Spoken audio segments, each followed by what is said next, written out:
문자열이고요. 이번 시간은 문자열에 대한 수업이고요. 문자열 같은 경우는 여러분들이 잘 알 것 같아서 좀 빠르게 수업을 진행할게요. 이거는 그 전까지 우리가 계속 사용했던 건데 이제 스트링이라는 거 클래스를 통해서 이제 우리가 생성할 수 있고요. 또 아니면 이런 식으로 사실은 어떤 거든 간에 객체를 생성하는 데 있어서는 그 생성하는 방법에 대해서는 그 파이썬 같은 경우는 다 제공을 합니다. 메소드. 왜냐면 이게 객체 다 모든 게 객체다 보니까 생성하는 방법에 대해서 다 제공하고 있고 뭐 인트든 뭐 플러스 32든 뭐 플러스 64든 뭐 이런 것든 어떤 거든 간에 다 제공하고 있지만 우리가 또 편의상 쓰다 보면 옛날에 이제 그런 형태 객체가 아닌 형태는 이런 식으로 사용했다 보니까 그런 게 이제 두 가지가 이제 중복해서 있는 거죠. 그래서 반대로 생각해 보면 스트링은 자주 사용하니까 이걸 제공해요. 근데 뭐 리스트라든지 튜플이라든지 이런 애도 실질적으로 중복이 되지 않는 범위 내에서 셋이라든지 이런 애들도 제공을 하고 있다라는 거를 얘기 드리는 거예요. 근데 결국 이런 애들은 뭐 여러분들이 딕셔너리 같은 경우를 많이 사용하기보다는 문자를 더 많이 사용하겠죠. 그런 애들, 더 많이 사용하는 애들에 대해서 쉽게 이제 저거 하는 것도 제공한다는 걸로 이제 표현하면 될 것 같고, 그래서 이런 더하기, 객체 더하기, 이건 객체를 그냥 더하는 거기 때문에 더하기라든지 곱하기라든지 해서 이런 식으로도 이것도 사용이 되고, 그 다음에 시퀀스 자료이기 때문에 우리가 앞에서 배웠던 그런 것들을 중복해서 사용할 수 있을 거예요. 그래서 이것도 이제 좀 넘겨보면서 보시면 이건 우리가 다 알고 있는 내용이죠. 인덱스를 통해서 할 수 있다. 그래서 0부터 인덱스와 마이너스부터 인덱스로도 갈 수 있다라는 거를 보고 있는 거죠. 네. 그리고 여기서 이제 이렇게 해가지고 만약에 이제 생성된 문자열 같은 경우는 중간에 인덱스를 바꿀 수 없다라는 내용이 있네요. 개발 문자 접근하기 위해서 자료형이므로 문자를 변경 불가능하다. 변경 불가능한 자료형이고 인덱싱하여 새로운 값을 대입하는 건 오류를 발생한다. 차라리 그냥 여기 이 객체 주소에다가 다른 애의 주소를 넣어주는 거는 문제가 없지만 여기에 이제 개별적으로 하나를 바꿔주는 건 안 된다라는 얘기를 하고 있는 거예요. 그렇죠? 그리고 이제 슬라시라 그래가지고 우리가 알고 있던 요 방식들, 요런 방식들, 요런 방식들, 요런 방식들 여러분들 한 번씩 다 쳐보세요. 이거 제가 안 하더라도 이게 어떤 게 있는지, 여기 이거 두 개 치는 거는 또 뭐가 무슨 의미를 가지고 있는지 여러분들이 한번 다 쳐보세요. 그리고 앞에 수적 없이 이렇게 넣는 거, 뒤에 수적 없이 이렇게 넣는 게 무슨 의미가 있는지 한번 다 알아두시면 좋을 것 같아요. 이렇게 치면 어떻게 되는 건지 여러분들이 직접 한번 찾아서 해보시면 좋을 것 같습니다. 네, 요게 무슨 의미인지 여러분들이 한번 직접 분석해 보세요. 네, 알려드려야 되나 이거? 또?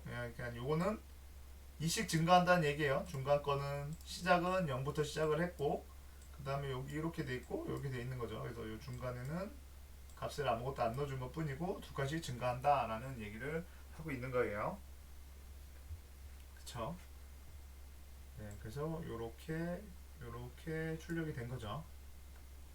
네. 세 가지 인자를 넣는 방법이고, 그 다음에 문자열도 같은 경우에도 인을 통해서 거기에 있는 데이터가 있는지 없는지를 어, 여기 지금 요 스트링에 이제 러브가 있는지 없는지를 본 거였고, 여기 소문자 대문자를 구분해서 확인하겠죠. 이거는 우리가 이제 프로그램이다 보니까. 그래서 이런 것도 있고, 문자를 입력하세요 해서 여기 C가 포함되어 있냐 포함되어 있지 않냐도 이런 것도 확인하는 코드로도 활용할 수 있죠. 조건문에도 활용할 수 있고, 그 다음에 아스키 코드 값 비교해서 누가 큰지, 맨 앞자가 큰 거에 따라서 누가 더 큰지를 결정을 해요. 그러면 앞자가 똑같다면 두 번째 글자를 또 비교하고 또 비교하고 뭐 이런 식으로 이제 된다는 얘기예요. 그래서 지금은 애플이 앞에 있습니다 라는 얘기를 하고 있고요. 그리고 반복문을 처리도 가능합니다. 그래서 요렇게 해가지고 반복문 처리하게 되면 요 엔드는 원래는 기본은 음, 개행 문자지만 엔드를 이렇게 해서 키워드에다가 넣는 것처럼 넣어주면 개행 문자를 하지 않고 이런 식으로 할 수 있다라는 거고, 그 다음에 여기 이렇게 됩니다. 이런 것도 뭐 보시면 될 것 같고요. 이것도 뭘 의미하는지 여러분들이 한번 분석해 보세요. 네. 그리고 문자열 자르는 방법이에요. 분리하는 방법이라든지 그 다음에 어떤 걸로 이제 분리할 건지 뭐 아니면 어떤 거를 이제 뭐 사용할 건지 뭐 문제가 없는 경우 기본적으로 스페이스 문자를 뭐 사용한다고 되어 있는데 요거 같은 경우는 잘라주는 거를 누구 기준으로 이제 자를 건지를 결정하는 거죠. 그래서 요걸 좀 잘 활용하시면 저 같은 경우는 여기서 이제 다시 또 인덱스를 받아서 그 위에 있는 문자를 자르는 용도로도 이제 사용하고 뭐 여러 가지 용도 아니면 문자를 찾을 때도 스프린트를 많이 사용하기 때문에 알아두시면 좋을 것 같아요. 그래서 스프린트를 이용해서 i라는 애로 이렇게 자르는 방법도 있고 그 다음에 아무것도 안 넣을 경우에는 리스트 형태로 만들어 주는데 이때 당시에 스페이스 형태로 자르게 된다고 되어 있습니다. 또 따로 실습을 안 할 테니까 여러분들이 실습을 하시고요.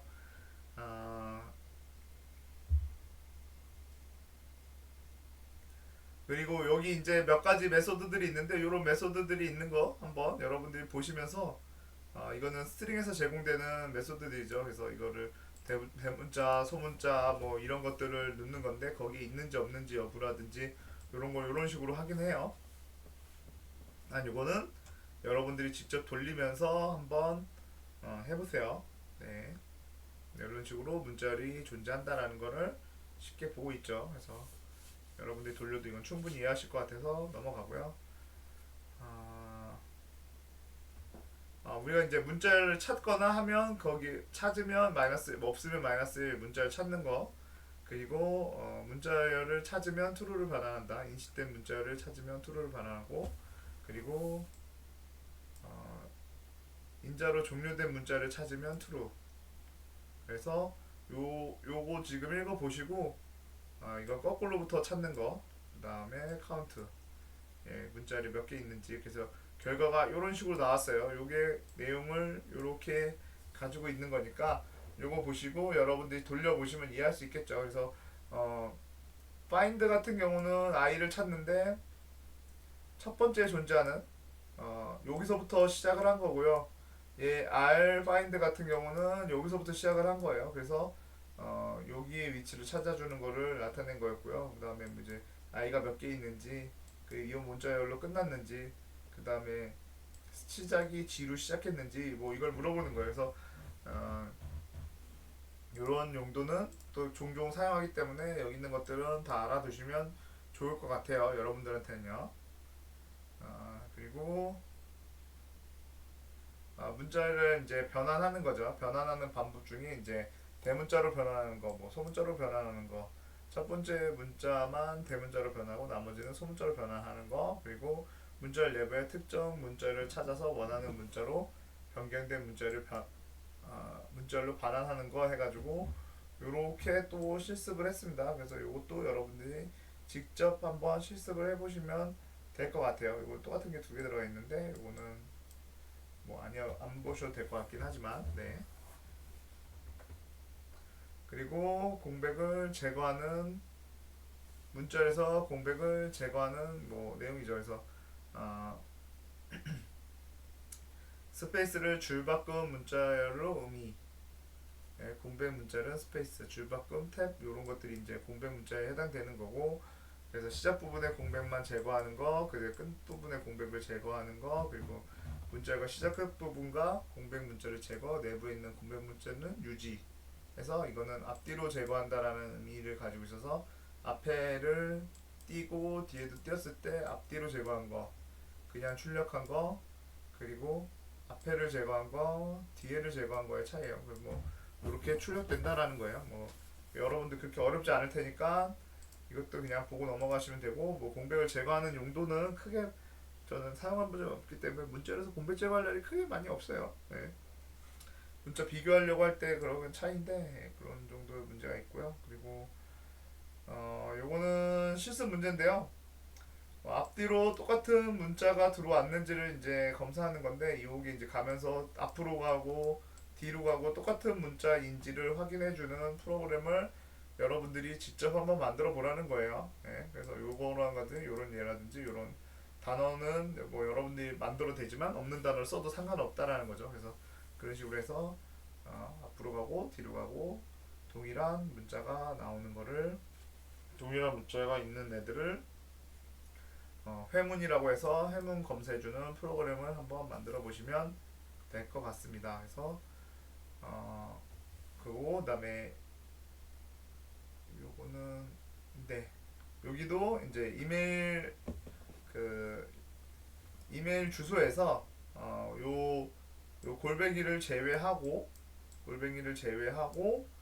그 앞뒤로 얘는 이메일이고 얘는 도메인이죠. 그래서 도메인이랑 이메일을 분리해주는 프로그램을 한번 작성해 보세요. 그래서 이렇게 구성을 해가지고 오늘 수업은 여기까지 해서 좀 빨리 끝내려고 좀 실습 같은 경우는 좀 많이 줄였어요. 실습만 많이 줄여가지고 이렇게 준비했으니까요. 여러분들 한번 수업은 이제 뭐 있는 시험 범위까지 오늘까지 된 시험 범위까지 해서 뭐 PPT를 거의 기준으로 하려고 합니다. 그래서 PPT 있는 내용들이 이제 거의 문제가 나오려고 하니까요. 그게 보시고 여러분들이 좀 푸시면 될 것 같아요. 네. 수고하셨습니다.